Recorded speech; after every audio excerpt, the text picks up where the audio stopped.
Hi, I'm Amy from Trees Not Tees. We offer runners the chance to turn down the finisher's tee at the end of a race and plant a tree instead. And today we are talking to Chaz Newkey-Burden. Chaz is a runner, a journalist, and author of Running Cheaper Than Therapy. So, great title. Hi, Chaz. Hi, thanks for having me. Oh, thanks so much for coming on. So, can we talk a little bit about the book first? Have you got a copy you can wave around so we can have a look at it? I do, yes. So this is a book. It came out in 2017, published by Bloomsbury.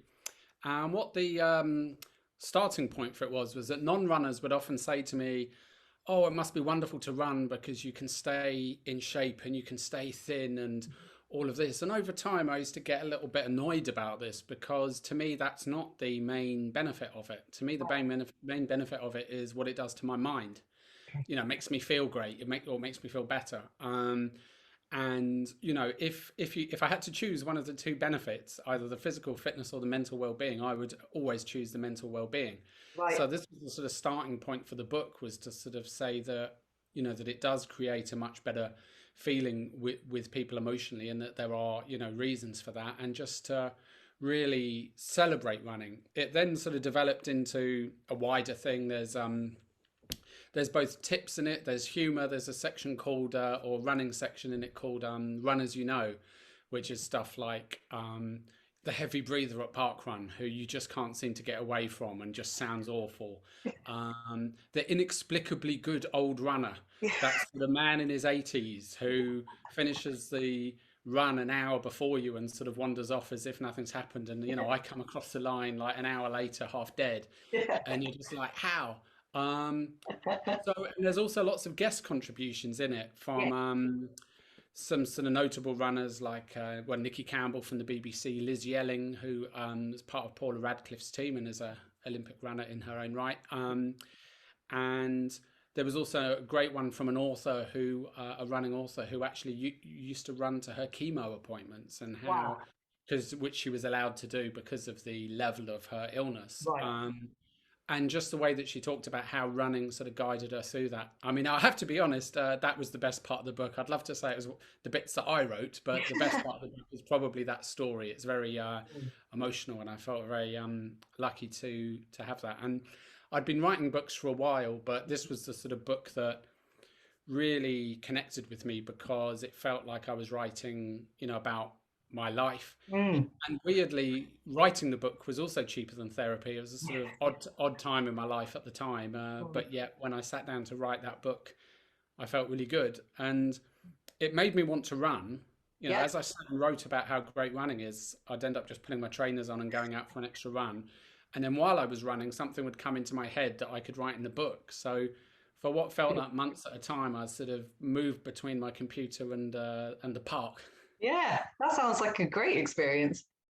So I was going to ask you in terms of that, I mean, I suppose you're coming at it from that kind of mental health angle. Did that seem to be like, in terms of why people run, the people you spoke to, were there common themes? Yeah, this is actually, I'm glad you asked, because this is the other reason why I did the book, was because as I started to get annoyed about how non-runners assumed we all just ran to stay in shape, Right. I just thought, well, I'd go and ask other runners. So I asked friends who ran, I sort of accosted random strangers at parkrun and said, you know, why do you run? And quite a lot of people actually said, do you know what I thought? Until you asked me that question, I thought it was about fitness and about keeping in shape. And they said, now you've asked it, I've realized, no, it's is actually, again, the mental sort of health aspect of it. And I think that that's where a lot of people notice that, is if they get a bad injury. I've luckily enough, I've never really had a running injury, Right. but certainly there have been periods during particularly harsh winters where I haven't been able to run maybe for a week or two, Mhm. and you know the gloom that sort of sets Mm. in. And then you don't know in that moment. You think, is this how I was all the time before I ran, or is this sort of some form of backlash because I've started running? Yes. Never quite got to the bottom of that, but yeah, everyone I spoke to, nearly everyone, even if they'd started, I think a lot of people do start it in order to lose weight, Mhm.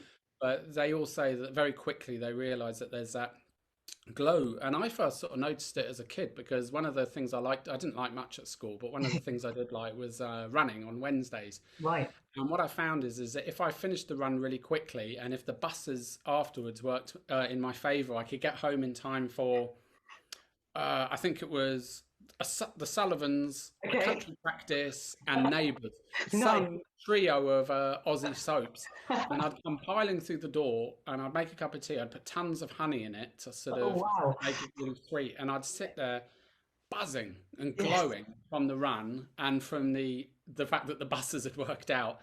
And nowadays, my favorite post one is probably more like I do like a CBD bath bomb and an audio book, but it's the same thing. It's that sort of glow that it gives you.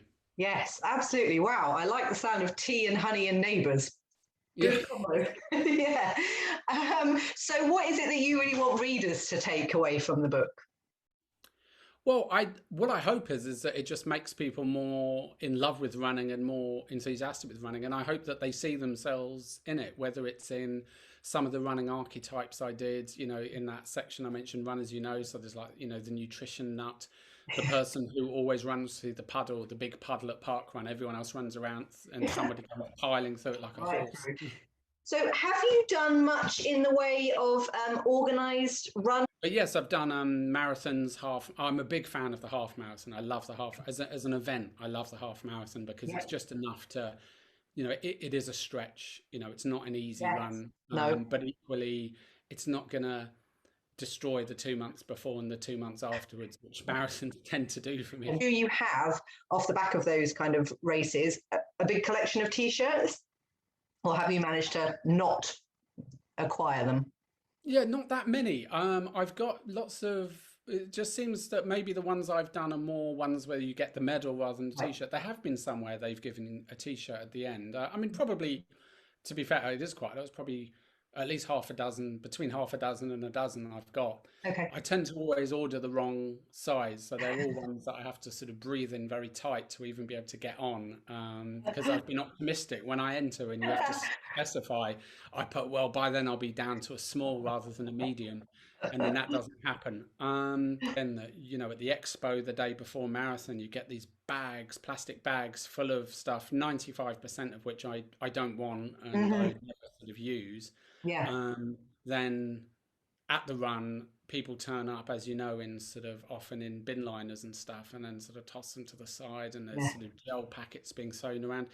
It is, we do have quite a footprint, I think. Yes. So, what would you like to see happening then in the running events industry? What changes would you like to see happening Well, for it's a very good sustainability? question I mean, because what I've sorry. sort of focused on mostly is because I've actually just written another book about running called The Runner's Code, which comes out in October. Okay. And in that, I looked into what it actually is it's a book of running guidelines, tips, and etiquette. So it's almost like it sort of started off with us thinking like almost like a high. We were going to do a humor book like the Highway Code for runners, and then Okay. it didn't really that sort of it felt forced to sort of completely copy the highway code format. So we sort of turned it into more of a sort of a guidelines book. But there's everything from how men can make female runners feel more safe. And I was out running much more that once you actually notice it as a man, you realize like, yes, you might actually be seeming quite threatening to anybody, but particularly probably lone women who are running. And so I sort of looked into different ways you can be appropriate and make female runners feel safe. And then there's lighter stuff like what's the correct etiquette for acknowledging another runner. I don't know if you've ever had that thing where they're running Oh, yeah. towards you and you're All the thinking, time. do I wave? Do I not? If I don't wave and they wave, I'll look horrible. But if I Yeah. wave and they don't wave, I'll look like a loser and all that. And that it's You never know when's quite the moment to look up and do that. And yeah. then how I mean, far one out? way is don't look and wave because that way you've waved. But That's a if good they idea. haven't waved you back, then you won't notice. Then everything from what happens if there's a lightning storm, what happens if a dog attacks you, Right. fart etiquettes during runs. How many times is it acceptable to ask for marathon sponsorship online? What's You- that sweet spot where you go Yeah. from a fundraiser to an annoying sort of thing. Yeah. Anyway, the reason why I mention it is one of the things I did was how you can be a more ethical runner. Right. And it's interesting because I didn't really look into what event organizers can do. What I did more was what sort of the individuals can do. Okay, so what did you come up with on that? Well, in terms of events, I just thought number one is to do, environmentally, to do them locally as possible. I mean, there's an element of hypocrisy there because all three of the marathons I did were in Dublin, but and I used to be quite a parkrun tourist. Like I did most of them at my local event, and then for about the final 30, I think I just went and did different ones. Drove around to different parkruns with friends. So I think not flying or driving to them when you can avoid it, or keeping that to a minimum would be one thing. Watch for who the sponsors are for an event. I mean, they'll normally be very proudly displayed, even as you're signing up on the website. There'll be all the logos, and just sort of have a look and think, is this somebody who I sort of want to be associated with? And certainly if you don't enter an event because of that, or if you were upset about the Happy Egg Company at Parkrun or whoever the thing was, I think you really have to write to let them know. People and just let them know. Just just say politely and sort of fairly concisely, why you're sort of not doing it, what your objection is. Then there's blogging, which is so it almost like inverts the litter thing. Rather than running around causing litter, you can run around and collect litter. And I think the trouble is, what I've noticed at running events is friends of mine who aren't runners have said, oh, it's really great that you run, but they said when there's a local event in me, he said, the people who arrive, the runners, when they arrive, they have this really self-important walk, don't they? And actually I realized that they, or even I might say we do, as in, I think when you go along to a half marathon in the morning or even a park run, there is that feeling of, well, somebody's got to do something sensible with their day and heroic. And I think once you get in that mind and then you're running, and especially if you're trying to get a particular finish time, I think you can either forget about not dropping litter, or you can sort of feel like it's sort of justified because I'm being so virtuous by doing this. I've offset any litter. So plugging's a good one. Then there's Good Gym, which, where people run to the homes of, say, an elderly person and help them, change their light bulb or just have a chat and then run back. Such a lovely idea.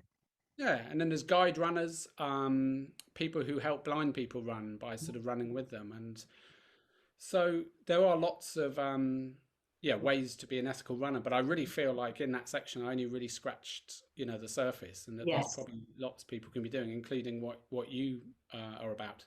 Yeah, absolutely, so let me just see. So I have been having a look at your Instagram account. Oh yes. From what I can see, on Saturdays you go for a long run and you take photos of cows. That's very much my tradition, yeah. How did that come about? Well, cows are, cows, I wouldn't say an obsession. Cows are my favourite. I'm a big animal person. I love animals, but cows are my favourite animals by a mile.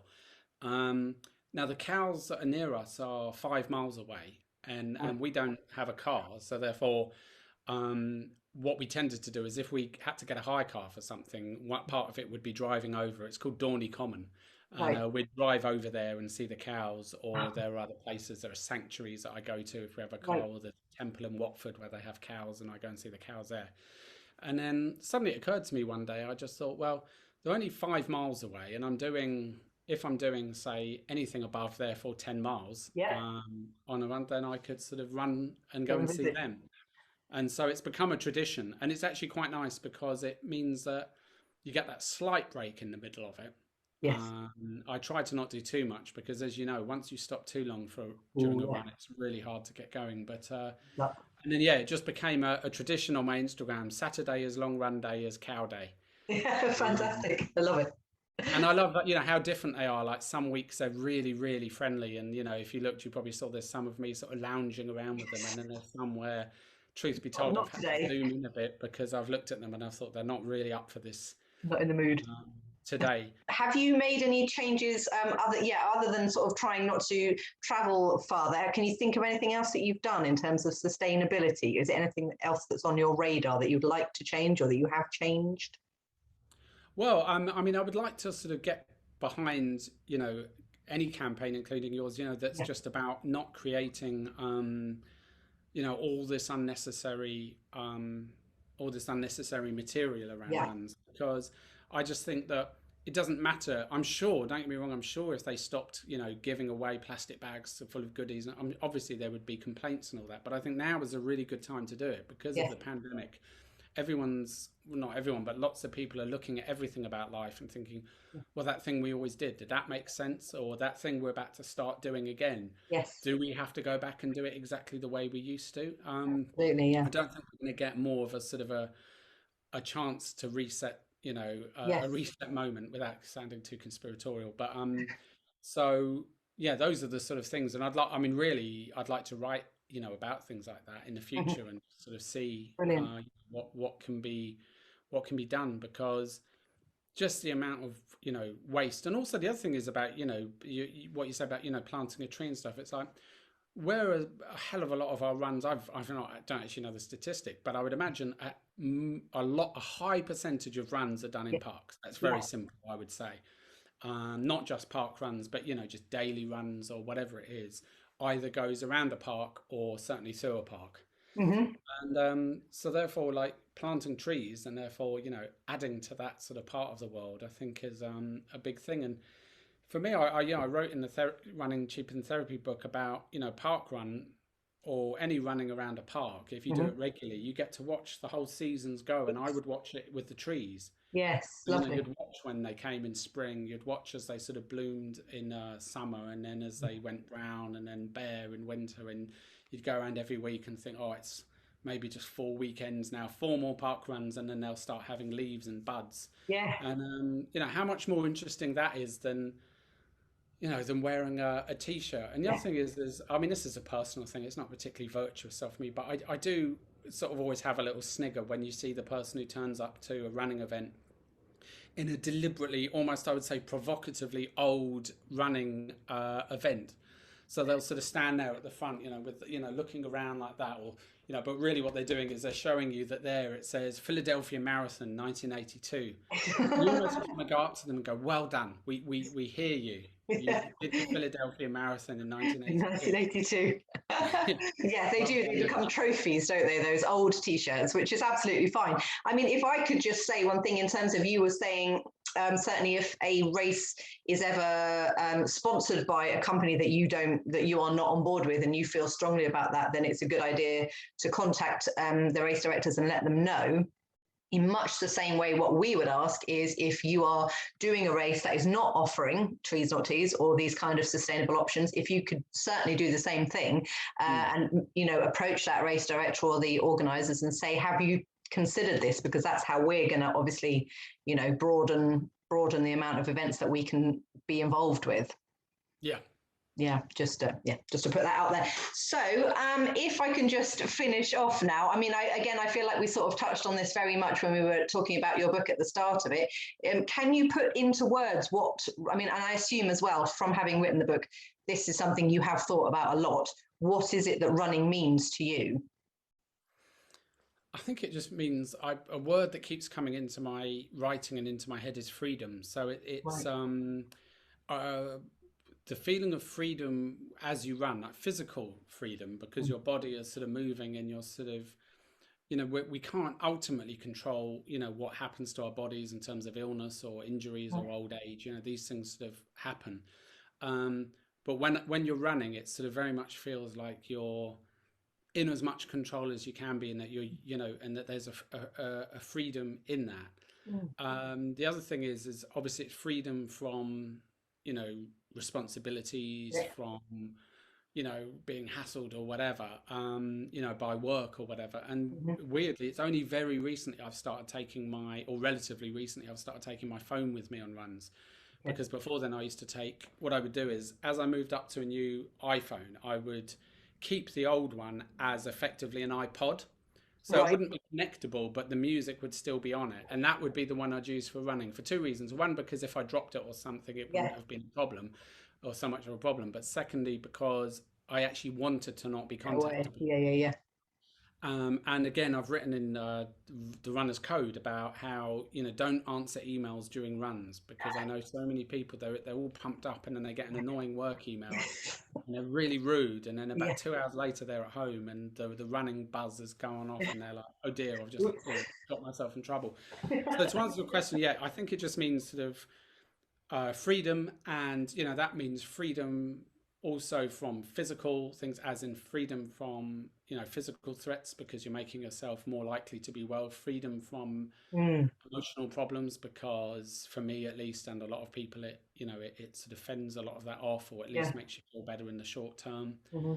And freedom in terms of that it's very, very cheap. It is a very, very cheap you do need to replace your your running shoes regularly. That's a fast track to injury if you hang on to them for too long. But there's not much money involved, and certainly most of the things that people spend money on for running, you don't need to anyway.